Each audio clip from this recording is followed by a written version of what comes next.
Hello everyone. ඔන්න ඉතින් අද අපි බලමු රසමරස බටර් කේක් එකක් හදාගන්නේ කොහොමද කියලා. ඉතින් ඔයාලා මේ විදිහට බටර් කේක් හදලා බලන්නකෝ. ඔයාලට වරදින්නේ නැතුව හරිම ලේසියෙන් මේක හදාගන්න පුළුවන්. ඉතින් ඒ වගේම තමයි මේ බටර් කේක් එක හරිම සොෆ්ට් එකට තියෙන ඔයාලට පේනවනේ. ඒ වගේම තමයි ඉතින් හරිම රසයි. ඉතින් මම අද හදන්නේ කිලෝ 2යි ග්‍රෑම් 750ක බටර් කේක් එකක්. ඔයාලට මම කිලෝ 1ක රෙසිපි එක ඩිස්ක්‍රිප්ෂන් බොක්ස් එකේ දාලා තියන්නම්. එතකොට ඔයාලට ප්‍රමාණය අඩු වැඩි කරලා හදාගන්න පුළුවන්. එහෙනම් අපි යමු වීඩියෝ එකට.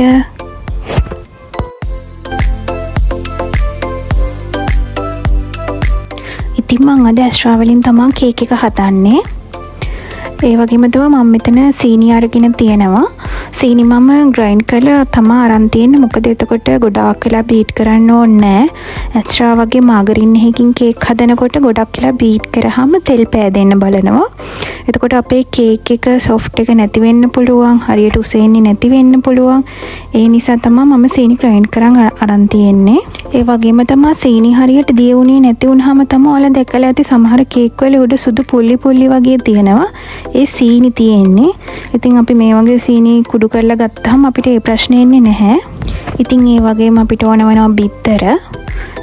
පිටි ඕන වෙනවා. මම පිටි වලට බේකින් පවුඩර් දාලා ඉවර වෙලා හලලා තමයි අරන් තියෙන්නේ.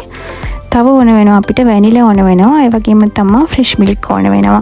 ඉතින් ඔයාලට ෆ්‍රෙෂ් මිල්ක් වෙනුවට පිටි කිරි ගන්නත් පුළුවන්. ඉතින් ඉස්සෙල්ලාම මම ඇස්ට්‍රා ටිකයි සීනි ටිකයි දාලා ඉවරලා හොඳට බීට් කරගන්නවා.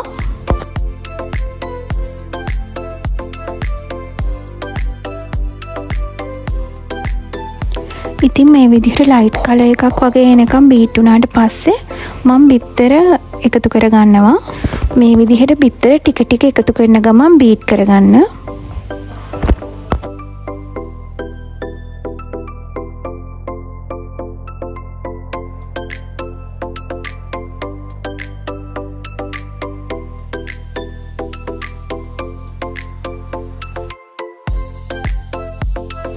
වැනිලා එකතු කරගන්න මේ වෙලාවේදී.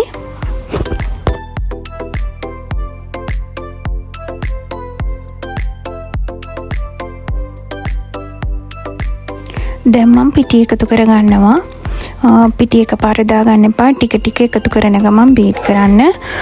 පිටි දාලා බීට් කරනකොට ලෝ ස්පීඩ් එකේ බීට් කරන්න. හයි ස්පීඩ් බීට් කරන්න එපා. ඉතින් ඔයාලා බීට් එක යූස් කරන්නේ නැතුව මේක ෆෝල්ඩ් කරගන්නත් පුළුවන්. මම නම් බීට් එක යූස් කරනවා. මේ විදිහට භාජනයේ වටේ ටිකත් එකතු කරලා බීට් කරගන්න.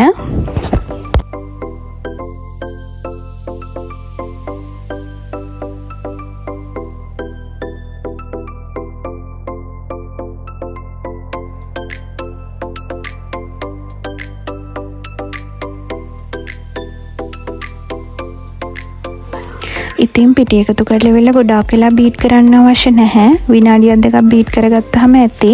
හරි, දැන් අපි පිටි ඔක්කොම එකතු කරලා ඉවරයි. මම දැන් අන්තිමට කිරි ටික එකතු කරනවා. කිරි එකතු කරලා තප්පර 30ක් විනාඩියක් විතර බීට් වුණාම හොඳටම ඇති.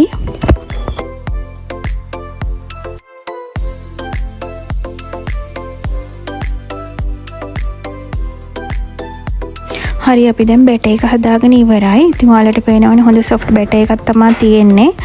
ඉතින් මේක මම දැන් ට්‍රේ එකකට දාලා බේක් කරන්න තමයි යන්නේ. ඉතින් මම වේලස්සනම ට්‍රේ එක හදලා තියාගත්තා. ඔයාලත් කේක් එක හදන්න පටන් ගන්න කලින් ට්‍රේ එක හදලා තියාගන්න. ඒ වගේම oven එකත් ප්‍රීහීට් කරගන්න.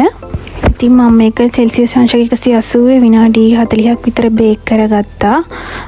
ඒක ඔයාලගේ oven එකත් එක්ක වෙනස් වෙන්න පුළුවන්. ඒ ගැන පොඩ්ඩක් සැලකිලිමත් වෙන්න. ඉතින් ඔයාලා oven එකෙන් එළියට ගන්න කලින් කේක් එක හොඳට බේක් වෙලාද කියලා බලන්න. මේ විදිහට ටූත් පික් එකක් දාලා ටූත් පික් එක ක්ලියර් එළියට එනවා නම් හොඳට බේක් වෙලා තියෙන්නේ.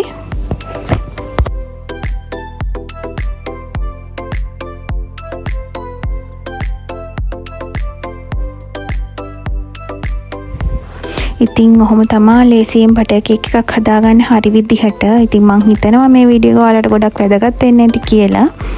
එහෙනම් ඔයාලට මේ වීඩියෝ එක වැදගත් වුණා නම් ලයික් කරන්න, කමෙන්ට් කරන්න. ඉතින් අපේ channel එක subscribe කරලා නැත්නම් subscribe කරලා channel එකත් එක්ක එකතු වෙන්න කියලා ආදරෙන් මතක් කරනවා. එහෙනම් අදට ගිහින් එන්නම්. bye bye.